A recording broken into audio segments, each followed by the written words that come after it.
सावन के महीने का नियम, 2 लोटे जल लेकर देवाधिदेव महादेव के सामने जाइए। यहां अशोक सुंदरी वाली जगह से दोनों धार एक साथ चढ़ाना प्रारंभ करिए और करते करते वो धार शंकर भगवान के शिवलिंग पर ले जाकर छोड़ दीजिए। ये सावन के महीने के अगर आपने मात्र 7 दिन भी लगातार अगर ये धार आपने चढ़ा ली है तो देवाधिदेव महादेव की कृपा से 3-4 महीने में सूचना आपको प्राप्त हो ही जाए। आपके घर के पास में जो शिवालय है भगवान शंकर का एक छोटा सा शिवलिंग है, मानो अगर दिल से तुमने मान लिया कि ये केदारनाथ है, दिल से तुमने मान लिया कि ये महाकाल है, दिल से तुमने मान लिया कि भीमा शंकर है, दिल से तुमने मान लिया कि ये मल्लिकार्जुन है, दिल से तुमने मान लिया कि विश्वनाथ है। जिस दिन तुम्हारा मन पर जाए, श्रावण के महीने में जब तुम 2 लोटा जल चढ़ाने के लिए जाओगे,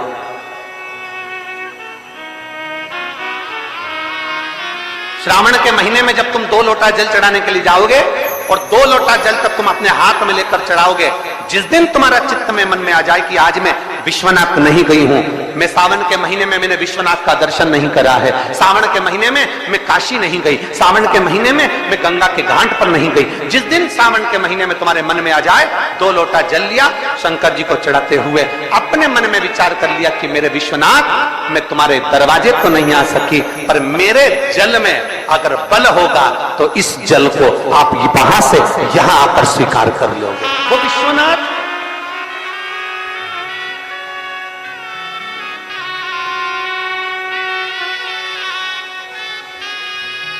पहला दिन लगे 2 लोटा जल चालू कर दो।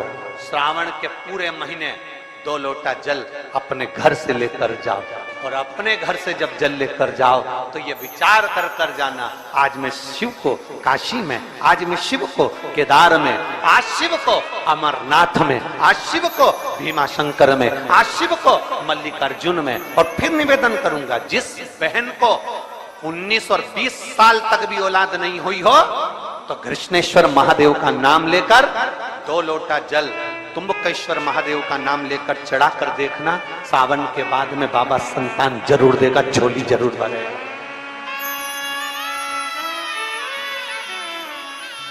कहीं नहीं जाना, अपने नजदीक में, अपने घर के पास में, अपने मोहल्ले में, अपनी गली में, अपने चौराहे पर, अपने घर के पास में जो शिवालय हो, जो शंकर का मंदिर हो, वहां जाओ, 2 लोटा जल समर्पित करो और फिर निवेदन करूंगा, जल से ज्यादा जरूरी है मेरे भोलेनाथ जी के मंदिर की सफाई करना। अब कीचड़ चालू हो जाएगा, पानी चालू हो जाएगा, सावन का महीना चालू हो जाएगा, अपने साथ एक कपड़ा लेकर जाओ, बाबा के मंदिर को पूरा साफ कर कर, बाबा के शिवलिंग का स्नान कर कर, बेलपत्र निर्माल्य जितना पड़ा है उसको उठाकर कहीं विसर्जन के लिए, किसी नदी तालाब बावड़ी में नहीं, किसी कुएं में नहीं, निर्माल्य तालाब में, नदियों में, बावड़ी में डालने के बाद वो निर्माल्य सड़ता रहता है, नदी नाले का पानी सूखता रहता है, उसमें कीचड़ इकट्ठा हो जाता है। उस निर्माल्य को इकट्ठा करो, गाड़ी में भरो, किसी एक खड्डा खोदकर वहां दबाकर उसकी खाद तैयार करो और बाद में बेलपत्री के वृक्ष के नीचे उसको डालते रहो। पर ध्यान रखना कि निर्माल्य हमें नदी तालाब बावड़ी कुएं में नहीं डालना है, महादेव से कहना नहीं आता। तब हम क्या करें?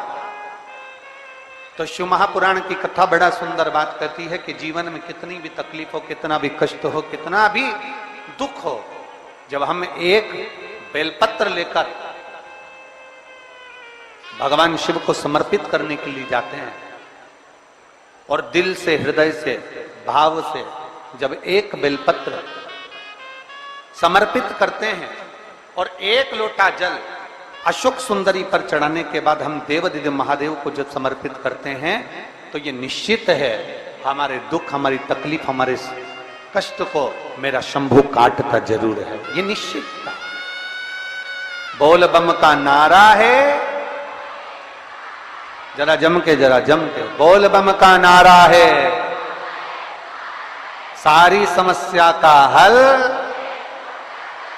जब हमारे भीतर कोई तकलीफ होती है, हमारे भीतर जब कोई कष्ट होता है, हमारे भीतर जब कोई दर्द होता है, हमारे भीतर जब कोई दुख होता है, तब हम देवाधिदेव महादेव को 1 लोटा जल समर्पित कर कर अपने हृदय की बात भगवान शिव से जरूर करते हैं। जरूर थोड़ी सी भी विषम परिस्थिति चल रही है,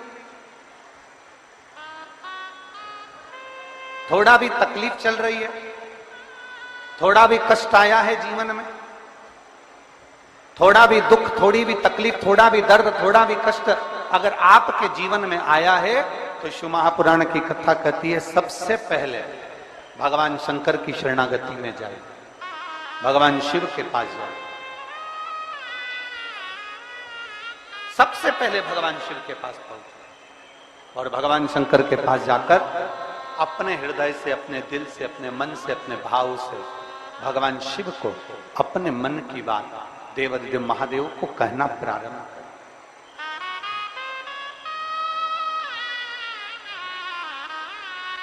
अपने भीतर जो संशय है, अपने भीतर जो संशय उत्पन्न हुआ है, अपने भीतर जो हम संशय में आए हैं, उस संशय को मिटाने के लिए, अपने भीतर के दुख को, अपने भीतर की तकलीफ को, अपने भीतर के कष्ट को मिटाने के लिए कहीं दूसरी जगह नहीं जाए।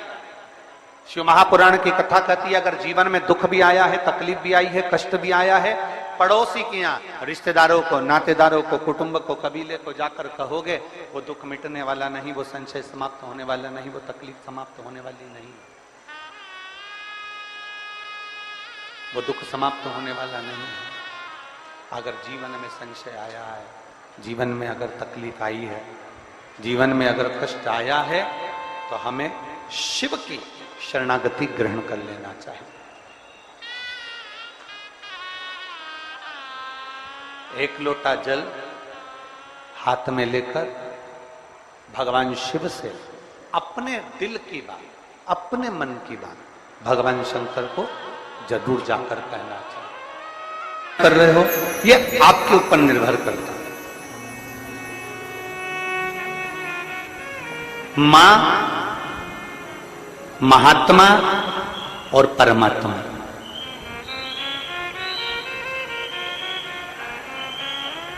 एक मां, दूसरे नंबर पर महात्मा और तीसरे नंबर पर जम के बोलो जरा, अच्छे जम के बोलो, परमात्मा।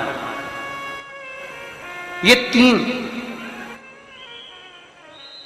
आपको देखते तक नहीं, फिर भी अपना पूरा प्रेम, अपनी पूरी वात्सल्यता, अपनी पूरी करुणा, अपनी पूरी उदारता ये आपके ऊपर उंडेल देते हैं। कौन कौन? जम के बोलो जरा। पहले नंबर पर आवाज नहीं आई, जम के जरा। मां, दूसरे नंबर पर महात्मा और तीसरे नंबर पर परमात्मा। जब बच्चा गर्भ में आता है, मां उसको देखती नहीं, मां ने उसको देखा नहीं। जब बच्चा गर्भ में आया, जब बच्चा गर्भ में पहुंचा, तो मां ने उसको देखा नहीं, मां उसको देखी नहीं। बच्चा जब गर्भ में आता है तो मां ने उसको देखा नहीं होता है।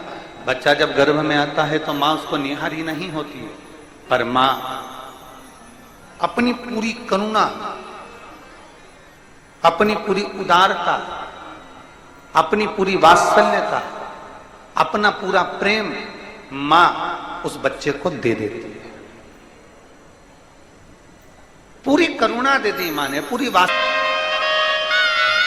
ये हैं शंकर के भक्त, ओघड़दानी के भक्त, शंभू के भक्त, त्रिकालदर्शी कैलाशी के भक्त।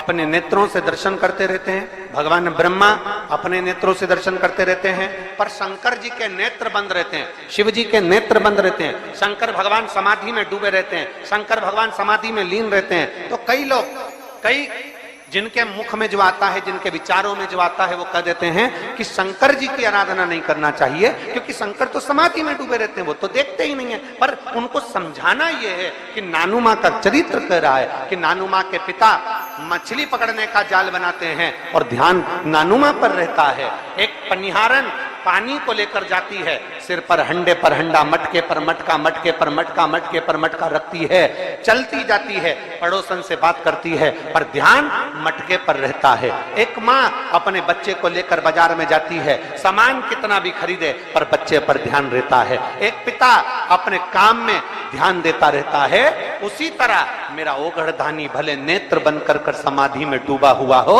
पर जो एक लोटा जल चढ़ाता है मेरे शंकर का ध्यान उस पर बना ही रहता है। वृक्ष लता से स्नान कराऊंगी, ये अपने भीतर एक संकल्प अपने भीतर लेना है कि श्रावण के महीने में हमें शिव को कैसे रिझाना है,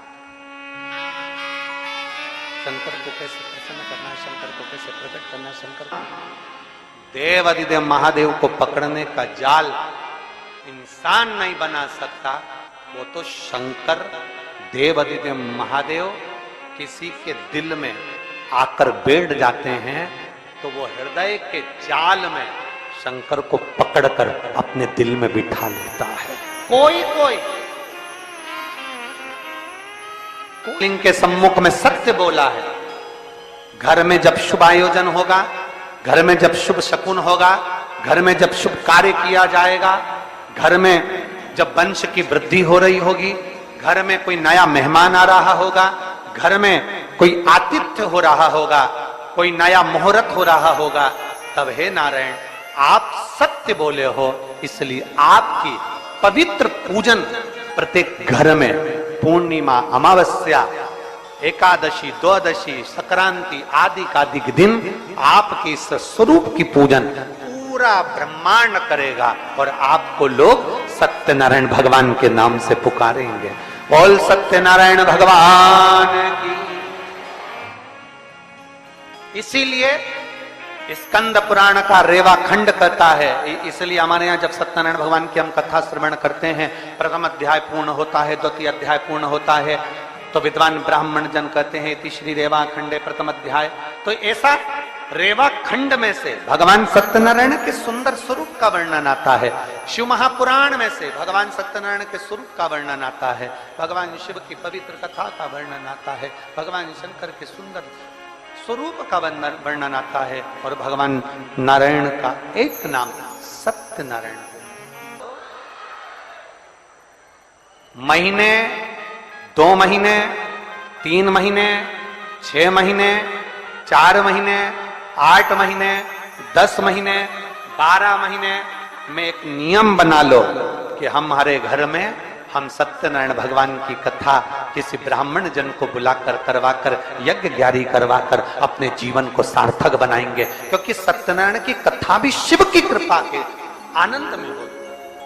कहते हैं जहां सत्यनारायण की कथा होती है वहां शंकर की भी कृपा नित्य बनी रहती है, क्योंकि शिव ने ही तो उपदेश दिया है।